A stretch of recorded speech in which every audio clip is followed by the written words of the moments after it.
नमस्कार दोस्तों, मैं हूं पंकज यादव और आप देख रहे हैं मेरा YouTube channel Pankaj study centre.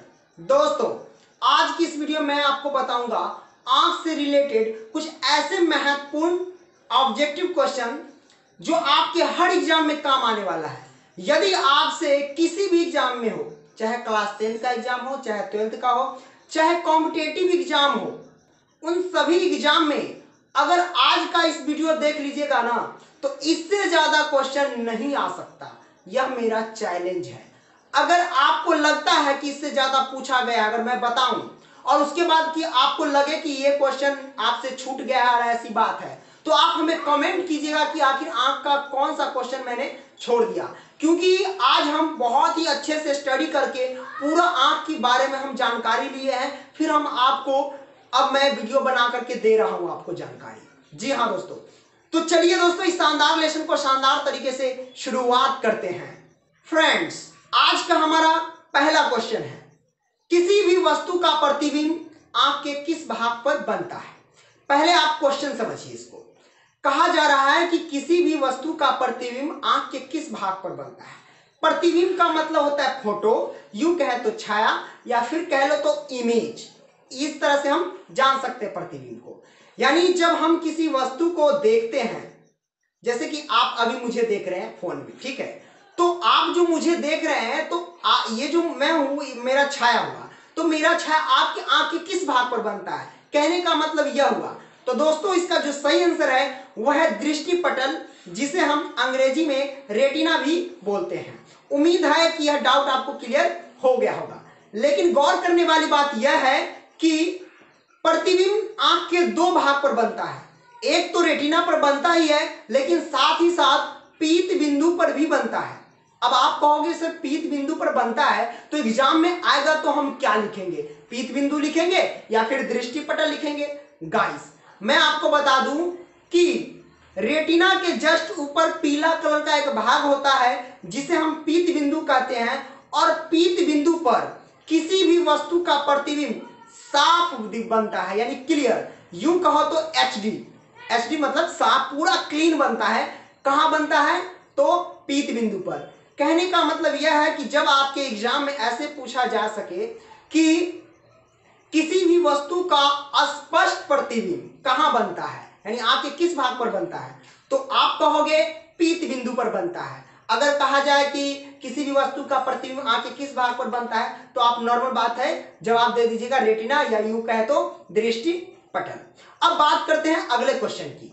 अगला क्वेश्चन हमारे पास है कि आंख में, ये जो हमारा आंख होता है, तो आंख में कौन सा लेंस पाया जाता है। जी हाँ, ये जो हमारा आंख है ये कैमरे की भांति वर्क करता है। तो अगर आपसे कोई पूछे कि हमारे आंख में कौन सा लेंस पाया जाता है, तो दोस्तों इसका जो सही आंसर है वो है उत्तल लेंस। अब आप कहोगे, कुछ बच्चे ऐसे स्टडी किए होंगे कि सर मैंने उत्तल लेंस नहीं पढ़ा, उभयोत्तल लेंस पढ़ा।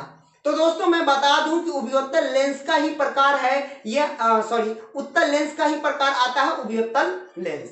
जी हाँ, तो आप उभयोत्तल लेंस कहें या फिर उत्तल लेंस कहें, दोनों एक ही बात है। आपके जैसे कि जिसमें आपको ऑब्जेक्टिव में क्वेश्चन अगर पूछा जाए तो ऑप्शन में जो रहेगा उस पर आप टिक लगा दीजिएगा। जी हाँ, अब बात करते हैं कि जब हमारा आंख किसी भी वस्तु को देखता है तो उसका प्रतिबिंब जानते हैं कि कहां बनता है, रेटिना पे बनता है, ठीक है।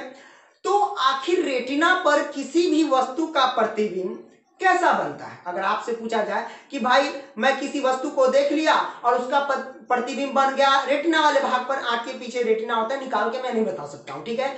तो आंख के पीछे रेटिना होता है, उस पर प्रतिबिंब होता है, लेकिन कैसा बनता है। तो दोस्तों इसका जो सही आंसर है वह है वास्तविक तथा उल्टा।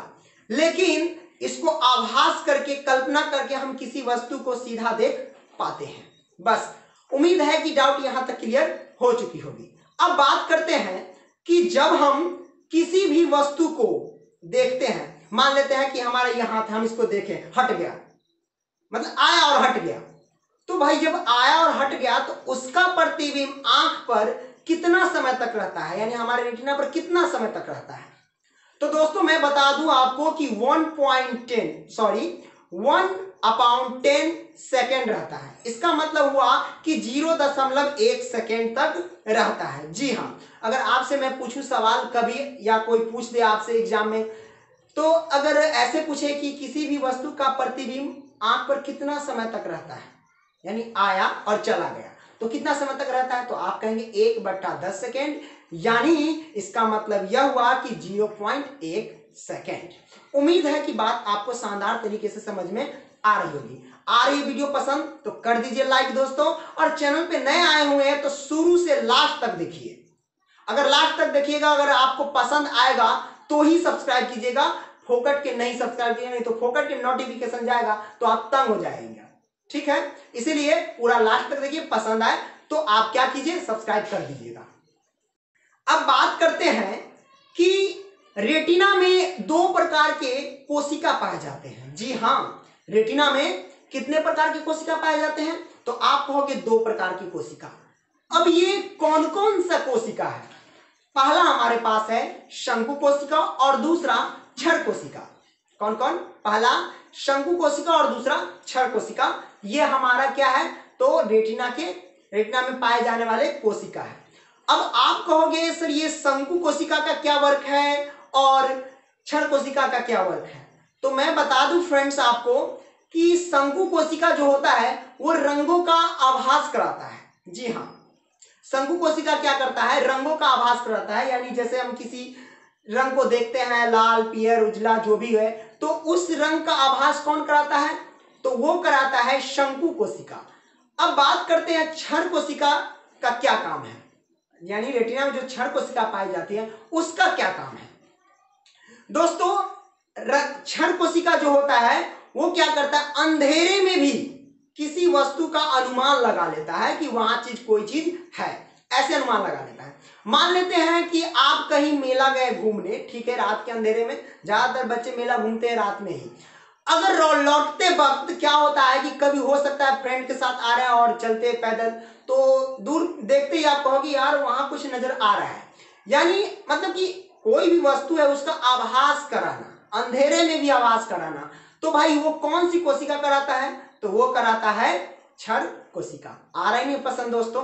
आ रही है तो वीडियो को लाइक जरूर कीजिए। लाइक करने से क्या होता है कि हम मोटिवेट होते हैं और उत्तेजित हो जाते हैं कि अपने जो सब्सक्राइबर है, हमारे भाई है, बंधु है, उन सभी को ज्यादा से ज्यादा नॉलेज दूं। जी हाँ, और हाँ एक बात मैं कह दूं कि अगर बाय द वे किसी कारणवश अगर गलती से कुछ बोला गया हो ज्यादा शब्द, तो भाई मुझे माफ कर देना, ठीक है। चलिए अब हम आगे बढ़ते हैं गाइस। अब आपसे मैं कहूंगा कि देखिए, जब प्रकाश हमारे आंख में इंटर करता है, प्रकाश तो इंटर करता है ना आंख में, तो प्रकाश यानी किस पतली झिल्ली से होकर के हमारे आंख में प्रवेश करता है। आपसे अगर पूछा जाए कि प्रकाश आंख की किस पतली झिल्ली से होकर के प्रवेश करता है, तो दोस्तों इसका जो सही आंसर है वो है कॉर्निया। कॉर्निया एक पतली झिल्ली होती है जिसके अंदर क्या होता है, प्रकाश का अपवर्तन होता है। अपवर्तन का मतलब आर पार जाना, परावर्तन नहीं। आंख में परावर्तन होता नहीं, क्योंकि अगर परावर्तन होगा ना तो टकरा करके वापस चला जाएगा। जी हाँ, तो ये होता है अपवर्तन। ओके फ्रेंड्स, उम्मीद है कि बात आपको शानदार तरीके से समझ में आ रही होगी। अब बात करते हैं कि जब हमारा प्रकाश आंख में इंटर करती है, जब प्रकाश की किरण जो होती है वो आंख में इंटर करती है, ठीक है, तो भाई जब इंटर करती है तो उस प्रकाश की कभी कभी क्या होता है, तेजी से प्रकाश आता है, तो उस प्रकाश की तीव्रता को कौन नियंत्रित करता है, आंख का कौन सा भाग नियंत्रित करता है। क्वेश्चन आपसे ऐसे पूछा जाएगा कि प्रकाश की मात्रा को नियंत्रित कौन करता है, प्रकाश की मात्रा को नियंत्रित कौन करता है, यानी कंट्रोल कौन करता है। तो दोस्तों इसका जो सही आंसर है पुतली। लेकिन मैं बता दूं आपको कि कुछ मेरे भाई है उनको पहले से यह जानकारी होगा कि परितारिका नियंत्रित करता है, लेकिन ऐसा नहीं है फ्रेंड्स। आप यहां ऊपर देख सकते, जाहिर सी लिखा गया है कि प्रकाश की मात्रा को पुतली नियंत्रित करता है। आपको एनसीईआरटी क्लास 10 पेज नंबर 208 में आपको मिल जाएगा, वहां से आप देख सकते हैं। यह रियल बात है, क्योंकि बहुत सारे मैंने देखा वीडियो, और ऐसा नहीं कि मैं विजिट नहीं करता हूं सब पर, किसी भी टॉपिक पर बनाने से पहले मैं देख लेता हूं, उसके बारे में देख लेता हूं कि क्या इस पर वीडियो चलने वाली है या मांग है या नहीं है, तभी मैं वीडियो क्रिएट करता हूं। तो बहुत सारे देखा कि उसमें क्या बता रहा था कि प्रकाश की मात्रा को नियंत्रित कौन करता है, तो वो बता रहा था कि परितारिका। ऐसा नहीं है फ्रेंड्स, प्रकाश की मात्रा को जो नियंत्रित करता है वो है पुतली। ओके, अब हमारे पास अगला क्वेश्चन है फ्रेंड्स, यदि आपसे पूछा जाए कि आंसू कहां से आता है। जी हाँ, यानी जब हम रोते हैं तो भाई आंख के किस पार्ट से आंसू निकल करके आता है, तो दोस्तों इसका जो सही आंसर है वह है नेत्रोध। जी हाँ, नेत्रोध से क्या होता है कि आंसू निकलता है, और वो आंसू कैसा होता है, तो नमकीन होता है। इस बात को ध्यान रखें, कैसा होता है, तो नमकीन होता है। ओके फ्रेंड्स, उम्मीद है कि बात आपको अच्छे से समझ में आ रही होगी। अब फ्रेंड्स हमारे पास अगला क्वेश्चन है कि अगर कोई प्रकाश, यानी जैसे प्रकाश होता है हमारे आंखों में इंटर करता है, तो जो प्रकाश इंटर करता है तो कहां तक नहीं पहुंच पाता है, यानी आंख में प्रवेश किया तो आंख के किस भाग पर प्रकाश का कोई प्रभाव नहीं पड़ता है, तो दोस्तों इसका जो सही आंसर है वो है दृक् तंत्रिका, या यूं कहे तो अंधबिंदु। अंधबिंदु पर क्या होता है कि प्रकाश की मात्रा का कोई असर नहीं पड़ता, यानी कोई प्रभाव नहीं पड़ता है। अब फ्रेंड्स हमारे पास अगला क्वेश्चन है कि हमारे पास दो आंख होते हैं, कितने आंख, दो आंख सबके पास है। तो गाइस ये बताइए कि एक आंख से हम कितने क्षेत्रफल की दृष्टि को हम देख सकते हैं, यानी कितना क्षैतिज क्षेत्रफल देख सकते हैं। तो गाइस मैं आपको बता दूं कि 150 डिग्री क्षेत्र को हम देख सकते हैं हम एक आंख से। अब बात करते हैं कि दो आंख से कितना देख सकते हैं, तो दो आंख से हम देख सकते हैं 180 डिग्री। कितना देख सकते हैं, 180 डिग्री। इस बात को आप याद रखें। जी हाँ, वो बात अलग है जो बचपन में मुझे सिखाया गया है कि एक आंख से कितना किलोमीटर, अगर कोई कहता था कि एक आंख से अगर मान लेते हैं कि एक आंख से 2 किलोमीटर दिखाई देता है, तो दो आंख से कितना किलोमीटर दिखाई देता है, तो कहते थे कि 2 ही किलोमीटर दिखाई देता था। उस समय हम बेवकूफ बन जाते थे, लेकिन अब हम साइंस के स्टूडेंट हैं ना फ्रेंड्स, अब बताएंगे, जवाब अच्छे से देंगे। जी हाँ, अब बात करते हैं फ्रेंड्स कि ये जो हमारा आंख होता है, ये जो आंख क्या होता है, गोल होता है, पूरा होता है, तो भाई ये आंख का व्यास कितना होता है। जी हाँ, तो फ्रेंड्स मैं क्लियर कर दूं कि आंख का जो व्यास होता है 2.3 सेंटीमीटर। आंख का व्यास कितना होता है, 2.3 सेंटीमीटर। ओके फ्रेंड्स, उम्मीद है कि बात आपको शानदार तरीके से समझ में आ रही होगी, आ रही है ना दोस्तों। अब हम बात करते हैं आगे तेज प्रकाश में, यानी जब हमारे तेज प्रकाश जब आती है तीव्र गति से, तो तेज प्रकाश में पुतली का आकार बढ़ता है या घटता है, तो आपका जवाब क्या रहेगा। गाइस मैं बता दूं कि यदि तेज प्रकाश होती है तो उस समय पुतली का आकार छोटा हो जाता है, और कम प्रकाश में पुतली का आकार बड़ा रहता है। जी हाँ, अगर आपसे पूछा जाए कि तेज प्रकाश में या तीव्र प्रकाश में या श्वेत प्रकाश में पुतली का आकार क्या होता है, ऑप्शन में दिया रहेगा, तो आप कहोगे बढ़ जाता है, और कम प्रकाश में पुतली का आकार क्या होता है, तो बड़ा हो जाता है। ठीक है, तेज प्रकाश में छोटा हो जाता है और कम प्रकाश में क्या होता है, पुतली का आकार बड़ा हो जाता है। अब गाइस जब अगर मान लेते हैं कि सपोज आप रूम में सोए हुए हैं, ठीक है, अभी तो ठंड का मौसम है, अच्छा खासा उदाहरण मिल जाएगा, तो आप कंबल रजाई किसी में आप अगर सोए हुए हैं, ठीक है, बाय द वे आप नींद से सोए हुए हैं और किसी का फोन आ गया और फटाक से उसको उठाते हैं आंख खोल करके, तो उस समय देखिएगा कि आपका आंख क्या होगा, दर्द करने लगेगा। जी हाँ, आंख दर्द करने लगेगा। ऐसा क्यों, क्योंकि जब प्रकाश हमारे आंखों पर इंटर करती है ना, तेज प्रकाश हो गया, जब मोबाइल से हम देखते हैं या फिर सूर्य का प्रकाश हो, जब हम ऑटोमेटिक देखेंगे तो उस समय क्या होता है कि अंधेरा रहता है, और अंधेरे में क्या होता है कि पुतली का आकार बड़ा हो जाता है, और बड़ा हो जाता है। जब तेज प्रकाश आंख पर आएगा तो क्या होगा, छोटा होने लगेगा, तो आंख में जब वो प्रक्रिया होने लगेगी तेजी से, तो क्या होगा, उस समय आंख आपका दर्द करने लगेगा। जी हाँ, तो इसमें दो बात आप ध्यान रखिए कि तेज प्रकाश में पुतली का आकार छोटा होता है, और कम प्रकाश में यानी अंधेरे में क्या होता है कि पुतली का आकार बड़ा होता है। बस आप ये याद रखें।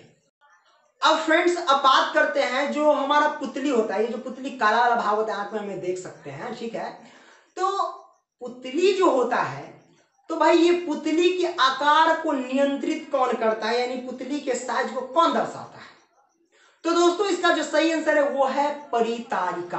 कौन दर्शाता है दोस्तों, परितारिका। अगर आपसे एग्जाम में ये पूछा जाए कि पुतली के आकार को कौन दर्शाता है, तो आप कहोगे परितारिका दर्शाता है। इस बात को आप ध्यान रखें। जी हाँ दोस्तों, तो आज की इतने ही कुछ क्वेश्चन हैं, और आपको कैसा लगा वीडियो अपने लाइक कमेंट के साथ जरूर बताएं। उम्मीद है कि यह सारे के सारे क्वेश्चन आपको एग्जाम में काफी हेल्पफुल रहेगा। जी हाँ, तो फिर मिलेंगे नेक्स्ट वीडियो में, तब तक के लिए बाय दोस्तों।